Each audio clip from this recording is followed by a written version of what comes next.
Oh, there he is. There's Matt. Hold on, it's, I think I'll let you know.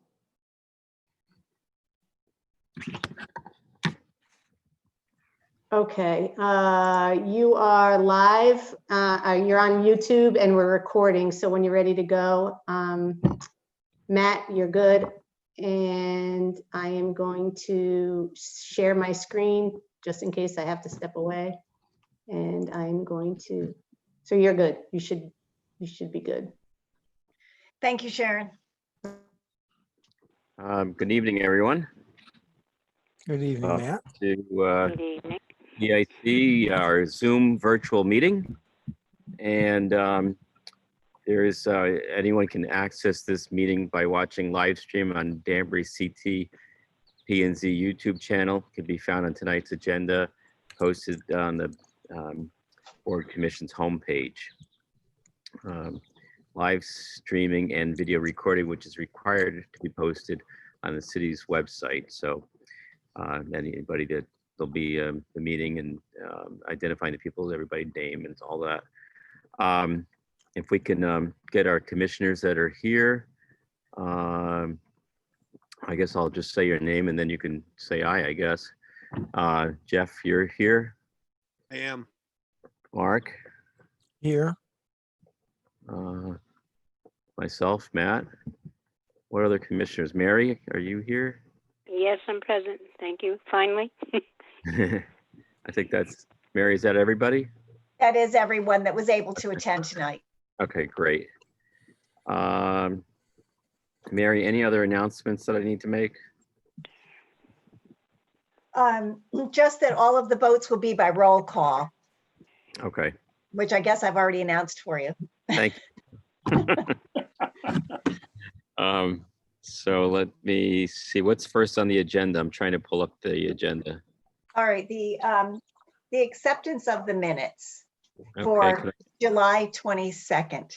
And I believe we are unable to do those because we don't have the right eligible members in attendance tonight. So we Right. can I'll just make a note of that and Great. tell me when you're ready, Matt. We're ready. Okay, so then if you want to open the old business, you can begin there. Okay, so we'll start with regulated activity 1117. Is the applicant here? Yes, for the record, Mike Mizuko, professional engineer representing the applicant. And at one of the previous meetings, we were in the process of making some revisions, and I know some of the commissioners needed to still go out to the site. And after I think that was completed, Mr. Mead and I had discussed some changes to the plans that we thought were necessary to move forward on this. And I'll share my screen, just show you what.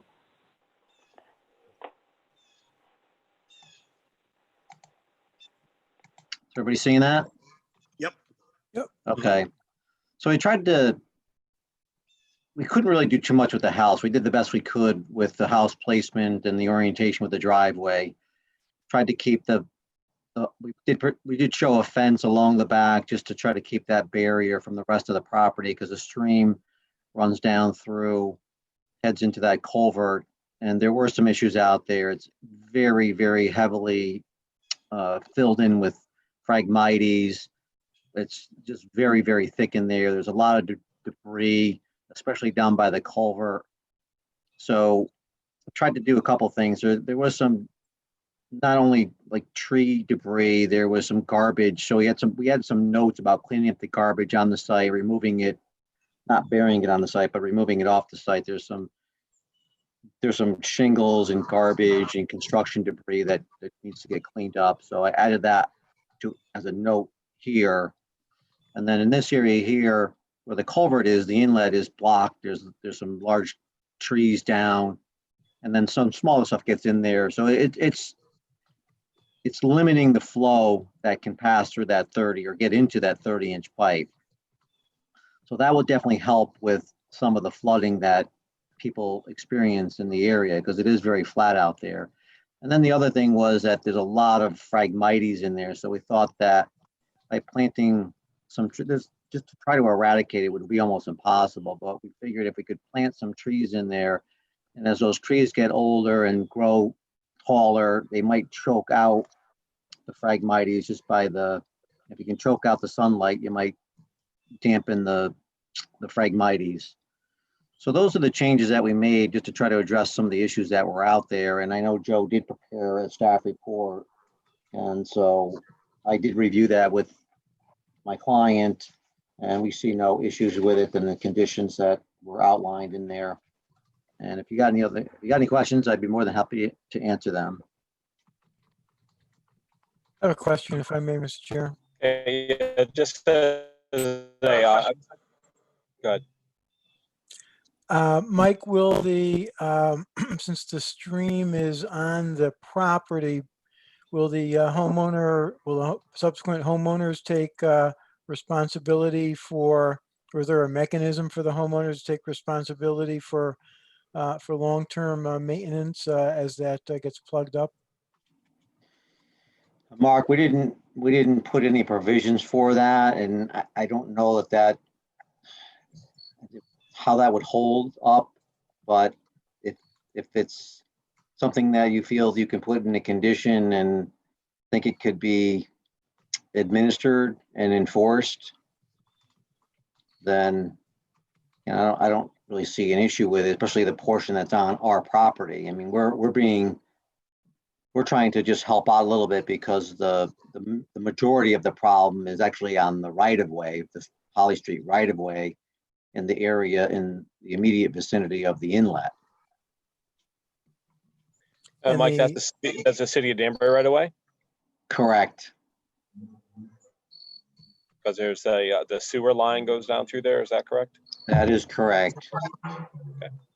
Yeah, we can see it just off of the east property line. Right. South property line. Correct. No, I understand what you're saying, Mike, and it will be really not an enforceable provision in the sense that, city personnel would go and say, hey, you have to clean this out. However, it might serve to notify any subsequent homeowners that they have some responsibility to at least maintain the channel that's on their property so they're not surprised by that fact. Yeah, I mean, if it's worded that's on the property, that's no problem. I see no issue with that. I mean, Yeah. It is on their property and they should maintain it. Right. There aren't any other questions. Mark, do you want to make a motion on the summary ruling and maybe add that as a condition? Sure. I'll make a motion to approve application 1117 for Melvin Uven, the developer, for 37 Holly Street in an RA20 zone for the proposed single-family dwelling with the recommendations and conditions contained in the staff report, and with an added condition adding language to the site plan and to any recorded deeds that the homeowner, that notifies the homeowner of their responsibility to maintain a reasonably clear channel of the brook that's on the property. Do we have a second? I'll second that. Any further discussion? I have one question. Joe, regarding this and all the rest of us who went to look at this property, if they don't keep that channel clear, a good portion of their property is going to often or frequently or can commonly be flooded from the looks of this. So it really is going to behoove them to do this. Is that not correct? Oh, yeah, I believe so. So, there have been problems with upstream residents, and I've responded to a couple complaints from upstream residents, and have had flooding issues and have complained about the drains going through there. And so it will certainly become evident of what the problem is if the water's flowing through there and it starts backing up. So definitely, I think that that having at least some language in there that says about maintenance of a clear channel will help. And I think also then it'll also be incumbent upon the city to maintain that because it's in there right away. Right, right. Okay, that's what I was thinking, and I'm thinking in a 50-year flood, from what we said, that's going to come right up to their, right up to the slab for the house, at least. Mike maybe could speak more to the calculations that were involved in that, but yeah, I'm not sure where exactly the floodplain line is on that. I don't know that there's a listed floodplain in the area, but it's more of when the flows can't, where the 30 inch CMP can't accept the flow, whether it's because it's blocked, they'll then overflow onto the parking lot for the plumbing supply place. Got it. And yeah, will it back up? In that case, it probably is, because the parking lot's slightly higher than the top of that CMP pipe. So yes, then it would definitely flood up into this area. I mean, the good thing is the building's only on a slab, so there's no basement or even a crawl space. And we have it slightly elevated, so it's not going to flood the house out at all. At least that's the hope. Okay, Okay, thank you. I'm done. I'm prepared to move the question. okay. All those in favor signify by saying aye. Aye, Aye. Mary. We need a show of hands, Mary. Oh, it's supposed to be roll call. You announced the roll call. Okay, Roll call. So I'll start with Mark, Aye. Mary, Fine, yes. Jeff, Yes. and myself. Aye. All those opposed? There aren't any. Abstained? So the motion passes. And we'll go to regulated activity 1121, 204 South King Street. Is the applicant here for that? Yes, for the record, Mike Mizuko again, representing the applicant, Jeff Bruno.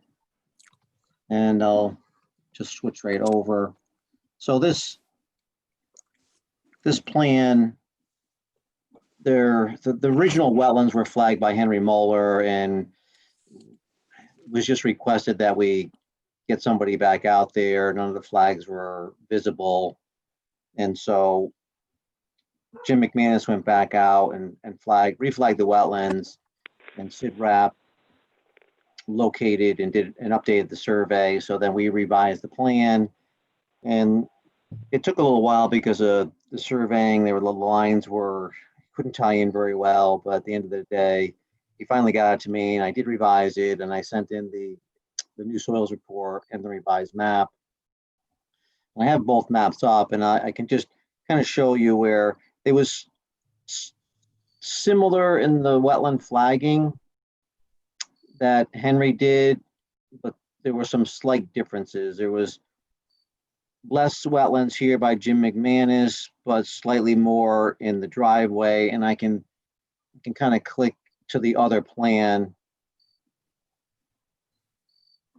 and you can see the hatch mark defines the boundary that Henry did.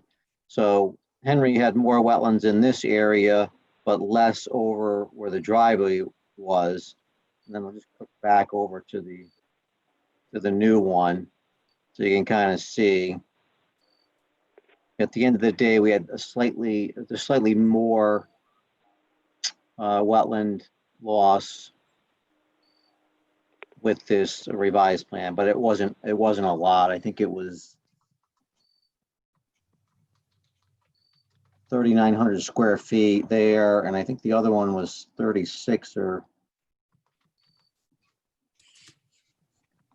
3,600. So 300 more square feet of impact which was mainly in the driveway area. And there is, the water course was more off the property line. The water comes down, and that was a concern of the neighbor when you look back on the original application that was filed. I try to remember what year it was. I think it was 2005, I believe, when the application was withdrawn. The neighbor was expressing concern about the water, and that's why, you know, we put a fairly extensive drainage system in here where there wasn't one of the under the previous plan, but the water just comes off the property and then, you know, just hits this. There's like a little bit of a swale here that runs down. It's off onto the neighbor's property, but we have basin here. We have a curtain drain across the back, and we have a small piece of curtain drain off the corner of the house here, just to protect the septic area. But it also just protects all, you know, this flow that's coming down. So there really shouldn't be much flow into that ditch anymore that came onto the neighbor's property. And then we also have a catch basin down here because the water then comes down on the southern side of the site. There's a little bit of a ditch in here, and that just drains towards South King Street and then just dribbles down the slope. They did put some riprap in here recently, but the idea was to just pick that up before it hit that slope. It would tie into a catch basin in the driveway. It's a little hard to see here on the screen, but I you can don't, zoom in there a little bit. So you know the catch basin at the driveway here, and then coming down, we're connecting into that pipe from the catch basin in the back, and then we would be tying into the existing catch basin that's in the road. A lot more drainage here to try to address the issues on the site, both on the northern side and the southern side, as well as, you know, how it affects draining towards South King Street.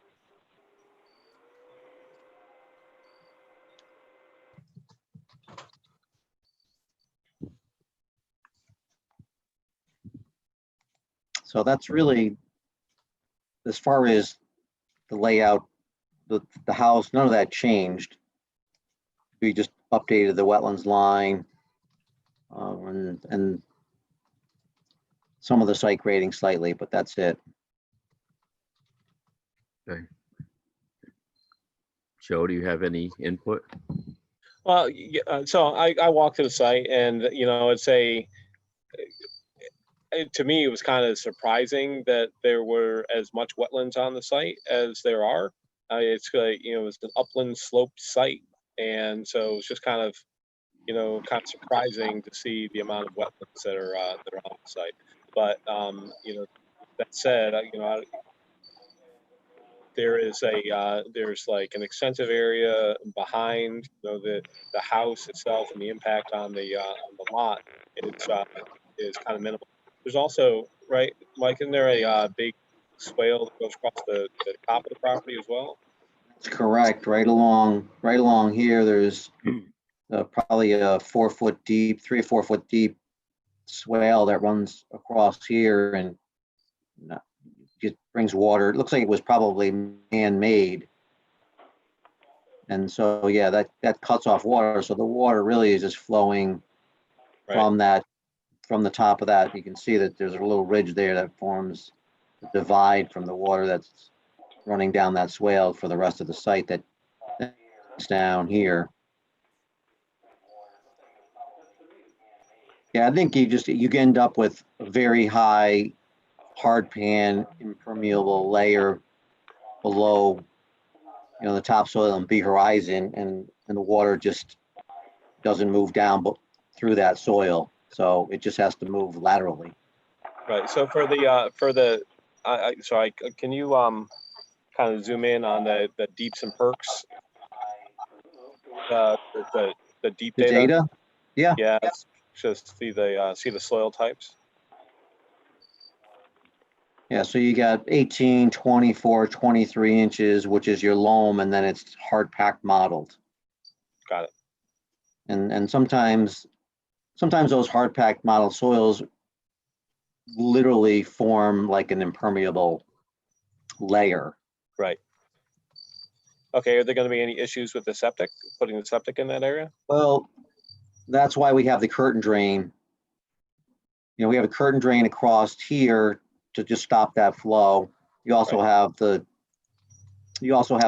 frost walls of the building, because this is on a slab as well. Mhm. So you have that blockage there, and then we have a small section of curtain drain just to protect the tail end of, or the southern end of the septic here. But curtain drains are critical, in my opinion, on this lot. Right. And I think Now, under just the, I'm sorry, I think the original plan didn't have any curtain drains. So there's developed lots on either side. It's probably a characteristic of what was on the other sites there as well.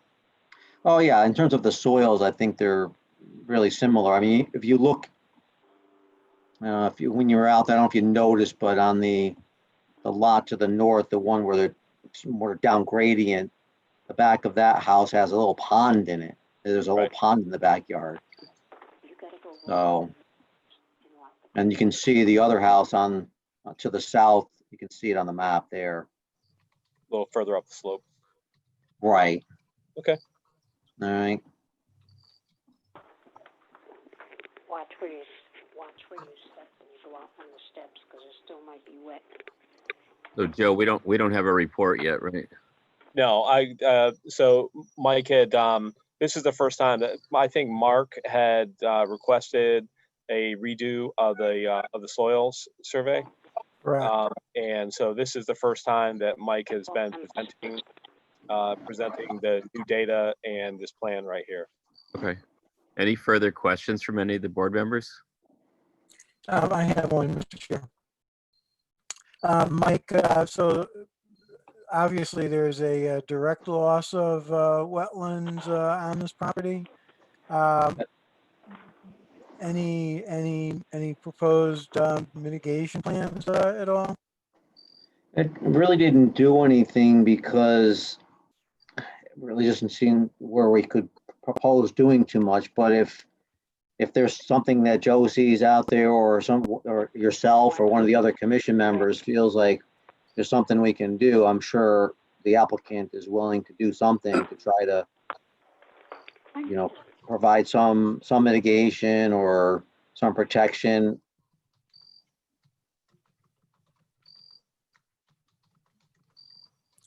Okay.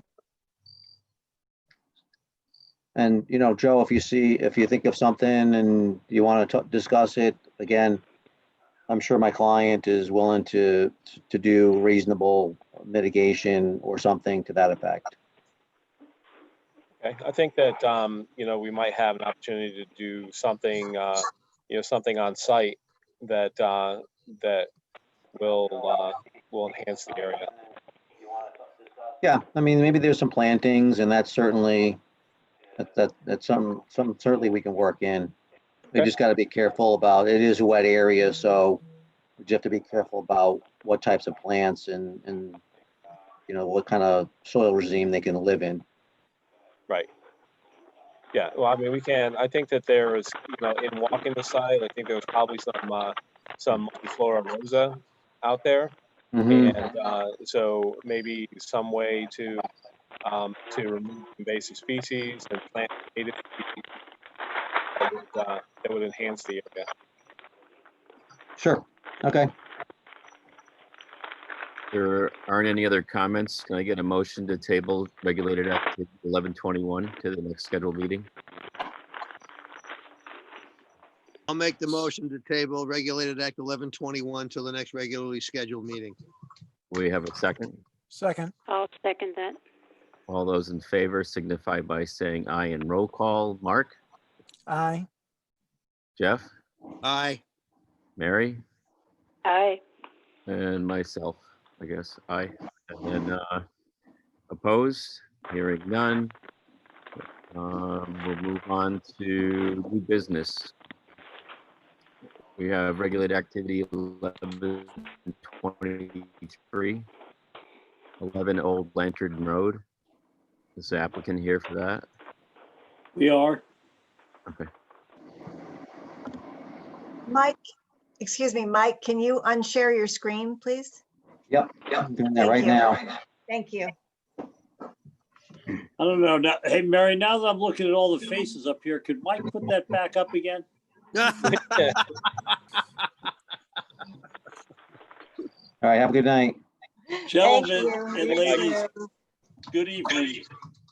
For the record, I'm Neil Marcus, and I'm here on behalf of the owners, Josh Perrier and Annabelle Cano, and we have attending with us tonight, Valmor Franco, who is now putting up on his screen the plan. This is an upland review application, since we have no wetlands detected on the site. There's an existing home over on Old Lantern Road. It's a small house, as you can see on the drawing, the existing frame dwelling.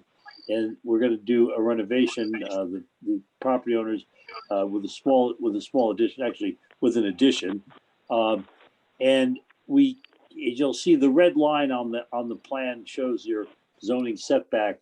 And we're going to stay obviously within the zoning setback, but also shown on the line is the 100-foot radius to the which would be the area of wetlands located on the City of Danbury property, which is basically open space adjacent to the site.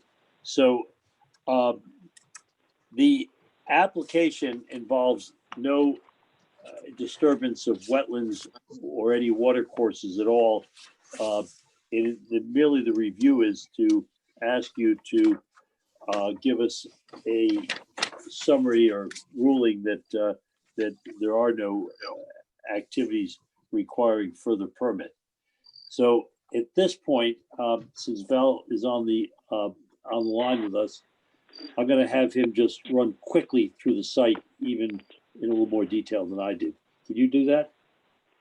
Yeah, good evening, everyone. Valmor Franca for the record. So let me zoom in so we could get a better look at this. So this is an existing raised ranch, and the disturbance to the east side. So the plan is oriented north up. So the only area where we would need anything here is because we're going to the east side there with a garage on the ground floor and the living space above. So, and we're proposing roughly 16 to come out 16 feet, which is in line with the existing driveway there. That is the dashed line right in front of the gray hatched area. Okay, is that 100-foot regulated area? Is that right to the corner of where the proposed garage is? So one arc is to the front corner and then the other arc is to the back corner. So the 2 points that would be. Okay, so this is barely within the regulated area, am I correct? Well, actually, Jeff, again, it's Neil Marcus. Basically, you've got 25 feet of property owned by the applicant, which are not wetlands. Once you cross over onto the city property, you've got another 75 feet of the regulated area that would be subject to review. And contained in that 75 feet are apparent swamps. I mean, if you look at it, this is the grade goes down and it goes into a swampy area. But our building activity is pretty far removed from the wetlands. And none of our building is going to be within the regulated area. None of it. I understand. I thought that I was looking the other way, as in that was 100 feet from the that was 100 feet from a wetland water course, but that's 100 feet out to Yeah. whatever the area is. Okay. So I- basically, the wetlands are a start at the property line, and actually, it's just beyond the property line. And so, once you get onto the city of Danbury property, there's obvious wetlands. There's no Right. question. So the real question here, the review, and the reason I think we could do this as a pretty summary proceeding, is that that all of our construction activity is going to be in upland, and it's going to be really in an area that was previously disturbed. As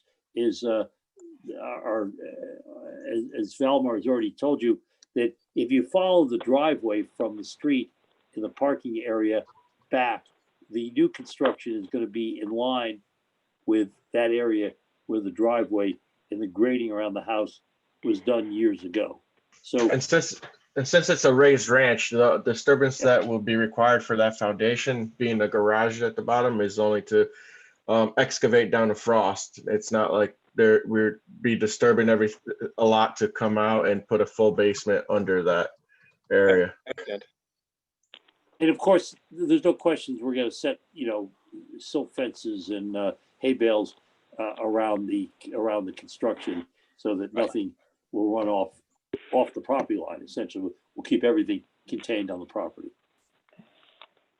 Okay, so the bottom line is you're within the 100 feet regulated area, but there's no actual wetland disturbance just within that regulated area. Correct. Exactly. Okay. That's, as usual, you summarized it better than I do. I don't know about that. That's why you get paid the big bucks and I just sit at home. This is Fred Newman speaking. Could I just interject something here? Yeah. I'm the property owner of 2 lampposts, which is to the east and south, just south of Danbury. I'm in Reading, and the line goes right through at the bottom of that property. It's in Reading. Are you hearing me? Yes. Yeah. Yes. Oh, okay. I think there's been a lot of trees cut down there that are visually jarring from my end. I've been on the pond about that, and I own the pond, the land under the pond, not the water, of course. And I've been there about 34 years, protecting this pond as best I can. My concern would be one, is there a change in the septic? Where's the septic going? And there is a garage that's much closer to the property line, that wall that's on the south side. There's a garage there that stays a garage. That's not going to be a domicile of any sort. Is it correct? Fred, it's Neil Marcus. Good evening. The garage building is not going to be touched. So there's no construction towards the rear of the property, though there has been some tree clearing there to do some landscaping. But as I look at this map that's on the screen, if you can see it, there's a stone wall across the back of the property. Mm-hmm. And then to the south of the stone wall, we show property now or formerly of Mary D. Gordon. That's my property there. That's you. That's what I thought. That's And so the septic system, Val, can you show on this drawing where the septic system is today? And there's no plan to change it.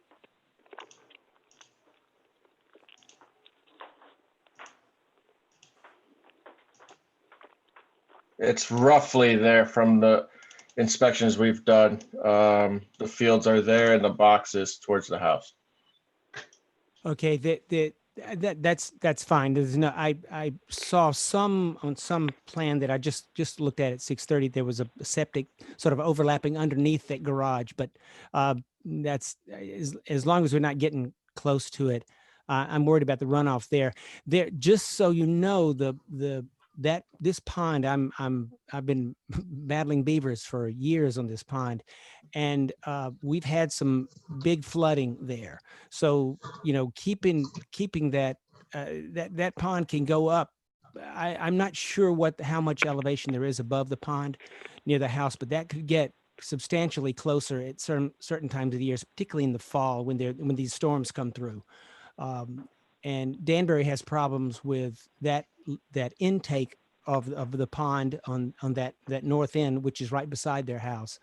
And then I have to keep it almost every day, keep the beaver pond. I as a conservation pond that I'm not supposed to make any changes to the pond. And so I'm just looking after that, but it looks like you're keeping that in mind. And other than those missing trees that I see on the side of the wall that's towards me that I look at, I miss those, but it looks like I think you're aware of that. And Joshua and I have talked, and I think that all looks fine to me, but. Good, I appreciate that. Yeah, no, we're definitely focused on improvements here. And then unfortunately, a lot of those trees with the storms throughout the years just damaged and coming down. So yeah, there are a lot of ash there. I saw the huge ash trees. Yeah, I saw those. Yeah. So hopefully it's seen as mostly, well, our goal is all to improve that site. You've been there for years, so you know that house has been sitting there for quite a while. So if there is an understanding, I don't think it has to be contractual in any way, but an understanding that just south of that wall, if that can be as natural, I've fought very hard to keep everything natural around that pond as much as I can, just to let that happen. That would be great. That'd be really good. Thank you. Thank you. By the way, Fred, Neil Marcus, I think Josh may be listening in, hopefully attending. I see somebody is on this meeting, and I think that you've met him. If he hears what your concerns are, I don't think that's going to be a problem to make sure we address it properly. But for the purpose of this application, any construction is far away from that, very far away from the pond. Well, and you address those issues of when I've made any kind of thing I have a natural barrier that I have in my house that the lawn used to go right into the pond, but I've moved that back and made a natural barrier. But anytime I've ever changed anything, in Reading, they've made me put up a silt fence and so forth, and you're doing that. That's great. So those are my concerns. That's it. Yeah, by the way, Fred, I gotta, I live in Reading, and I was trained by that commission to be sensitive. Okay, well, very, very well. Good training there. We're on the same side of the silt fence. Thank you. Okay, any other questions or comments? No, the only thing is, Matt, the only thing we're looking for is hopefully to move this relatively quickly.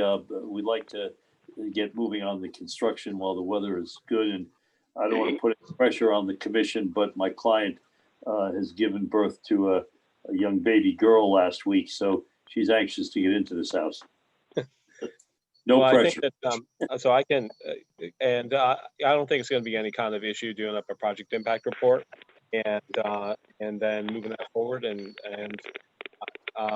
being as there's no direct wetland loss, I think that we put some conditions on there that are suitable. Then I would think that we could have. I certainly will have that ready for the next meeting. Great. Clearly before the baby's first birthday, right, Joe? Thank you. No, I appreciate that. I do. All right. Can we get a motion to table to the next scheduled meeting? I'll make a motion to table to the next meeting. And do we have a second? Second, I'll second that. And then we'll go through roll Excuse me. call. Who Yeah. seconded? Who seconded that motion, please? Mark. Thank you, Mark. Mark. Thank you. So I'll do roll call. Jeff Yes. and Mark, you seconded. You make a motion to approve the tabling to the next meeting? Correct. Aye. Yeah. And Mary? Yes. Okay, and everyone's approved, no denials, so that's moved to the next meeting, and let's see what else is on here. We have no public hearings scheduled. We have no applications for administrative approval, no staff actions. We do have 2 violations. We Yeah, have. those are ongoing. There are, I believe that it's following a legal channel right now.